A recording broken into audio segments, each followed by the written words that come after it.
Welcome to the official launch episode of Some Stutter Law, Newfoundland Labrador's first podcast about stuttering. My name is Greg O'Grady, and I am the Newfoundland Labrador Stuttering Association chair, and I am one of the Some Stutter Law, Newfoundland's first podcast about stuttering co-hosts, along with. My name is Katelyn Mayo, and I am one of the co-hosts as well. I am an undergraduate linguistics student at Memorial University, and I'm finishing up this semester, and I'm an aspiring speech-language pathologist. Some stutter law mission is dismantling and rebuilding stuttering one word at a time. Some stutter law mandate is in the spirit of Newfoundland Labrador humor, robust and frank interactive discussions.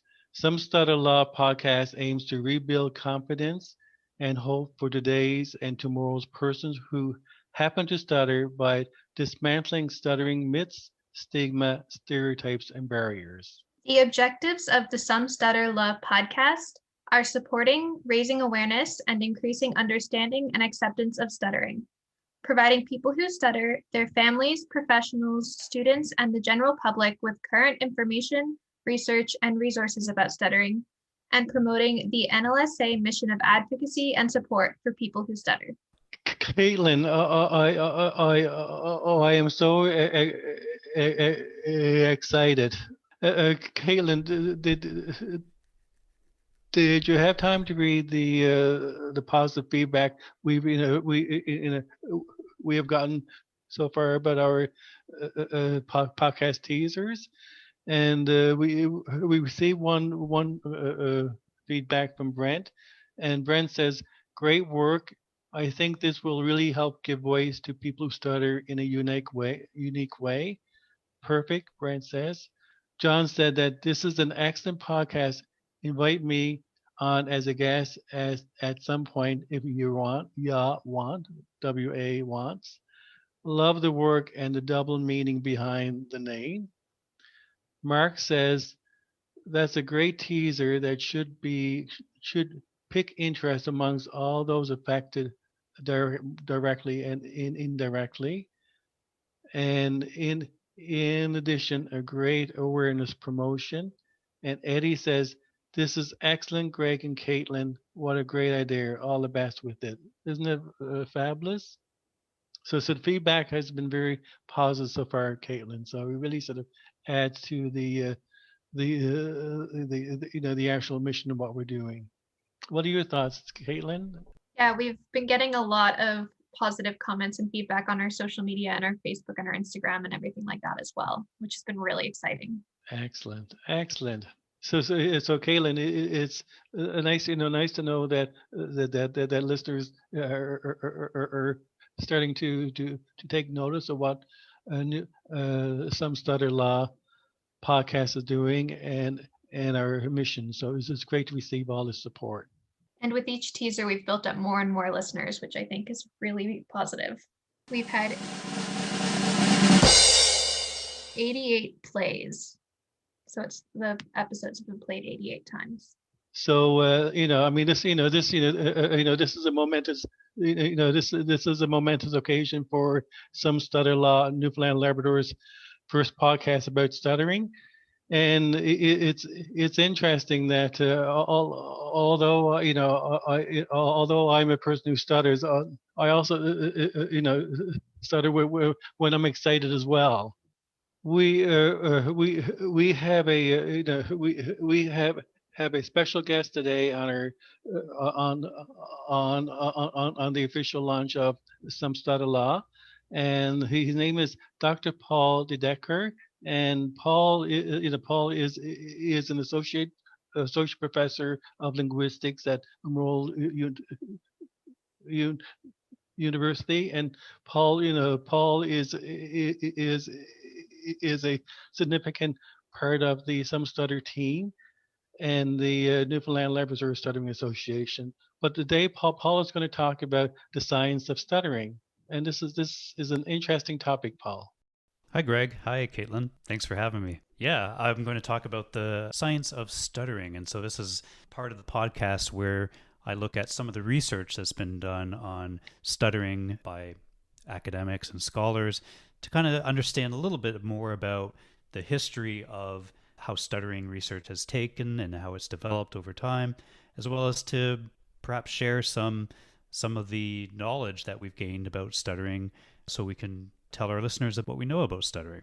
So I'll tell you a little bit about the project that I am working on at the moment, and I hope we can get into more details as we go on with the podcast. It's called the Sociolinguistics of Stuttering, and it's an investigation into how identities are constructed across the lifespans of people who stutter. I did want to interject one quick question. I know we're talking about the science of stuttering. This is a little more broad than that. I know what sociolinguistics is, but maybe some people listening don't. And if the study is called the sociolinguistics of stuttering, what is that? That's a good question. So, sociolinguistics is the study of how language and society interact with each other. So, how does language create the world that we live in? And also, how does the world that we live in create how we speak? So there's a two-way relationship in sociolinguistics that is an important part of what makes it an interesting field to study. I would say it's the social life that language has. So what I'm interested in is just getting a sense of how stuttering impacts the person who stutters at different stages of their life, and how people who stutter, how their speech is used to construct identity, who they are, and how that identity is perceived by other people in their own community. So some of the background on this comes from the research in sociolinguistics by Penny Eckert, who views identity as a social practice. It's something that we do in our social lives, and language is a very important part of that. We talk to people, we communicate with others. So language is an important part of that construction, or how we make our own identities. For people who stutter, where their speech contains stutter, how does that influence and affect their identity? So that's the thing. Those are some of the questions that I'm interested in. On top of stutter, we have the perception of that stutter. So how people react to hearing someone who stutters. And so there's stigma associated with speech disfluencies. This causes many people who stutter to hide their stutter, which ultimately leads to the construction of what's called a concealable and stigmatized identity. And this is a term that was coined by two researchers, Quinn and Earnshaw, back in 2013. So this research is a foundational part of the project that we're looking at here. So what we're interested in is how people who stutter use their stutter as part of their identity, or how they conceal it from other people, and what effect that has on the person who stutters. Paul, as a person who stutters, like I support your social linguistic identity construction project, because I mean I had spent a lot of my life trying as a covert stutterer, and if if somebody if a person who stutters is always hiding their stuttering, it's difficult to develop a strong sense of individuality and identity, because I mean most people who stutter, as we all know, the stuttering is the actual physical component of stuttering is a 10% above the surface of the iceberg. There's the repetitions, the blocks, the secondary characteristics of the eye blinking, things like that.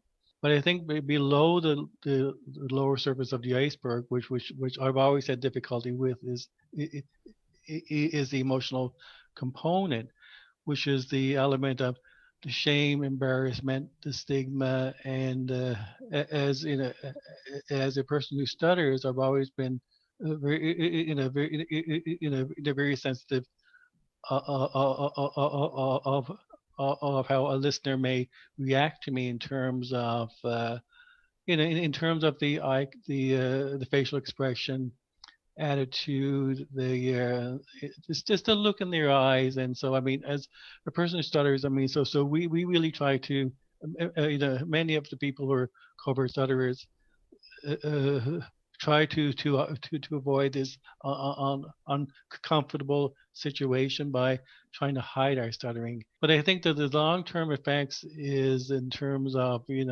I'm realizing that more and more as I'm getting older that if somebody's constantly trying to hide their stuttering, there's how can one develop a sense of confidence, a sense sense of identity, and also, if one is trying to hide their stuttering, I mean, there's it impacts our behaviors, attitude, and some people career choices, perspective. So it's a whole psychological, emotional component, and I think this this is one area, Paul, that needs to be delved into.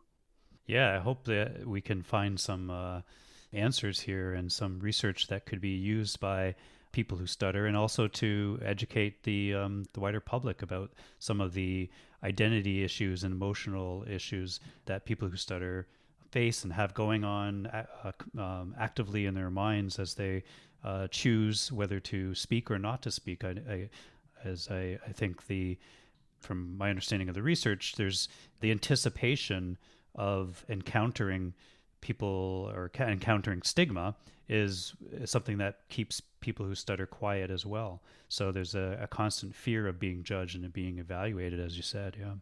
So I'm going to keep in touch with you guys, and I'll let you know more and more as the project unrolls about what we're finding, and I'll be happy to come back again and talk more about other research that that will shed some light on the issues of stuttering. Well, thank you very much, Paul, for being our first guest on Some Stutter Law, our official launch. We, Caitlin and I, really appreciate it. Thank you. It's been a pleasure, and I'll be back soon. Thank you. And Caitlin, we, this, some, some stutter podcasts, some stutter law podcasts will also be inviting other guests on to our podcast, and I'm looking forward to hearing the stories, the perspectives of other people who stutters, how stuttering has impacted or proved to be a positive experience in their lives.